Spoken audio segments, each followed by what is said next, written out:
Do you know what a folk tale is? I think we've talked about it before. A folk tale is a tale that's kind of history, but kind of bigger than life, and it's passed down again and again and again. And then some people write it down, and they're usually really wonderful stories. And I'm going to tell you a folk tale now that also has a song, and maybe you want your parents to look up the song for you because it's a good one. This is an American legend. Folk tales, legends are folk tales. This is an American legend called John Henry. John Henry was really, really strong, and he was a railroad worker. Back in the days before we had airplanes, and a lot of people, if you wanted to travel somewhere, you had to go on the railroad. And this is the story of John Henry, an American legend. There's two tools that you use when you're building the railroad. One is a big railroad spike, and the other is a big hammer. A hush settled over the hills. The sky swirled soundlessly around the moon. The river stopped murmuring. The wind stopped whispering. And the frogs and the owls and the crickets fell silent, all watching and waiting and listening. Then the river roared, the wind whispered and whistled and sang, the frogs croaked, the owls hooted, and the crickets chirped. Welcome, welcome, echoed through the hills. Who do you think they're welcoming? And John Henry was born. Born with a hammer in his hand. Do you think that's really the truth, or is that part of the legend? Bang, bang, bang, rang little John Henry's hammer through the cabin as he crawled about. What's that rascal up to now? His mother chuckled, and before she knew it, he was big enough to help her around the house. He's sure a cute baby, huh? As he grew up, he did a man's work with his father. One day, John Henry thought, I'm taller and stronger than anyone around. It's time I went out into the world. He said goodbye to his mother and father, and off he went. He worked on farms and in cotton fields, but all that was too tame, so he got himself a job on a riverboat. One stormy night, the ship plowed through the darkness. Suddenly, the big steel rod that turned the paddle wheel broke. The wheel stopped turning. Smash went the rod through the bottom of the ship. Pump water, shouted the captain. Get to port before we sink. John Henry leaped to the paddle wheel crank. He seized it, pushed, grunted, and pulled. Slowly the giant wheel turned. With all his strength, he kept it turning. Lord Almighty, help us, someone whispered in that long, dark night. Day broke. They sighted shore and pulled into port. A thunderous cheer went up for John Henry. John Henry felt a new excitement in the air. Men were talking of railroads being built from the Atlantic to the Pacific. They're going to lay these tracks over rivers, across prairies and deserts, and right through the mountains, and through Indian lands and stampeding buffalo herds and badlands. Goodbye, boys, cried John Henry. I'm going to swing me a hammer on them beautiful new tracks. My hands are just itching to hold a hammer again, John Henry said. He tried one for size and laughed. It sure does feel fine. How he drove those spikes, singing to the clanging of his hammer. The men joined in, their voices singing, hammers ringing. John Henry's gang was in the land. Day after day, the tracks moved steadily onward.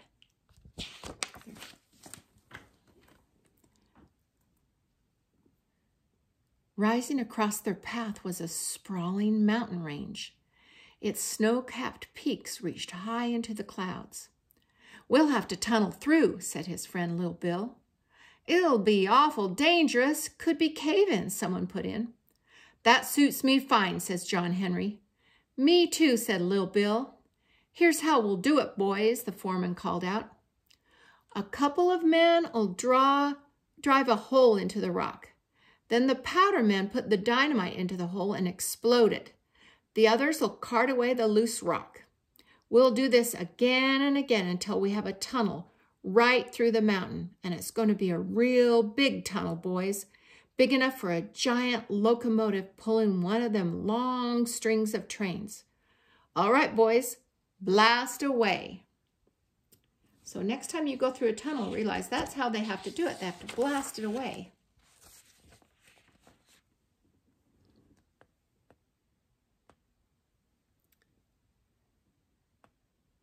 Deep into the mountain they worked. John Henry's singing echoed through the tunnel. The powdermen got ready to blast more rock. They filled a hole with dynamite, put in a long fuse, and lit it. "Run, man!" cried the foreman. They all scrambled back, ready to dash clear of the blast. At that instant came a great cracking and rumbling, and the entire tunnel trembled around them.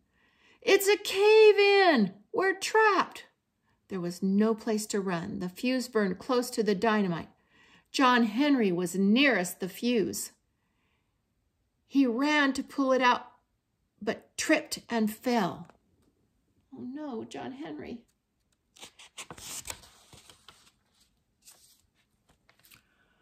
"Oh, I'm hurt bad," he groaned. "I can't get up." The fuse burned farther out of reach. Others rushed toward it, but they were too far away. Suddenly, John Henry remembered, he still had his hammer in his hand. Down came the hammer, smack on the burning tip of the fuse. The fuse was out, danger past. Sighs of relief filled the smoky tunnel. "Whoa, help me up, boys," mumbled John Henry. Clearing their way through the cave-in, the men carried him to safety. He saved their lives, didn't he?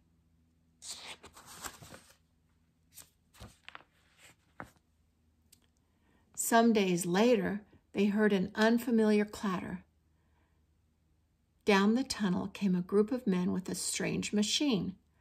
"This is a steam drill. It can drill more holes faster than any 6 men combined," a new man bragged.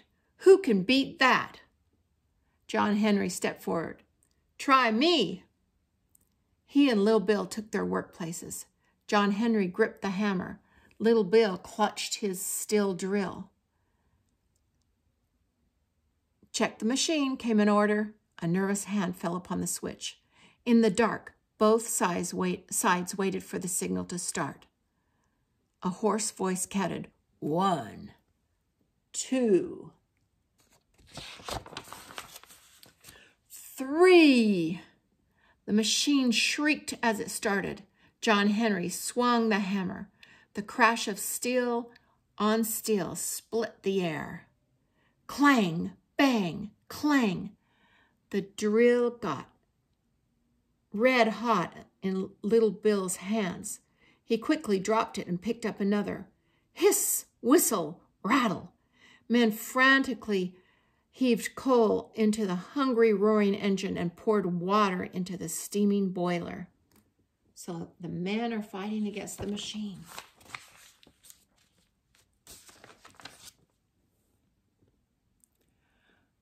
Whoop, clang, whoop, bang. John Henry's hammer whistled as he swung it. Chug, chug, clutter, rattled the machine. Hour after hour raced by. The machine was ahead. "Hand me that 20-pound hammer, Lil Bill." Harder and faster crashed the hammer. Great chunks of rock fell as John Henry ripped hole after hole into the tunnel wall. The machine rattled and whistled and drilled even faster. Friends doused John Henry and Little Bill with cold water to keep them going. I bet they got really hot working so hard. Then John Henry took a deep breath. He picked up 2 sledgehammers and sang, "Ain't no hammers strike such fire. Strike like lightning, Lord, and I won't tire. Hammers like this, Lord, there's never been. I'll keep swinging 'em, Lord, till we win."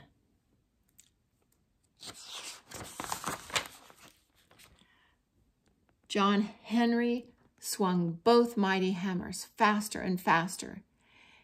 He moved so fast the men could see only a blur and sparks from all the striking hammers. His strokes rang out like great heartbeats. On the other side of the tunnel, the machine shrieked, groaned, and rattled and drilled. Then all at once, it shook and shuddered, exhausted, wheezed, and stopped. Frantically, men worked to get it going again, but they couldn't. It had collapsed. John Henry's hammering still rang and echoed through the tunnel with a strong and steady beat. Suddenly, there was a great crash. Light streamed into the dark tunnel. John Henry had broken through. Wild cries of joy burst from the men. Still holding one of his hammers, John Henry stepped out into the glowing light of a dying day. It was the last step he ever took. Even the great heart of John Henry could not bear the strains of the last task. John Henry died with his hammer in his hand. If you listen to the locomotives roaring through the tunnels and across the land, you'll hear them singing of that great still driving man, John Henry. Listen. Woo, woo, you hear the train from far away? They're singing for John Henry, the strongest, bravest railroad worker ever to live. And that's an American legend of John Henry.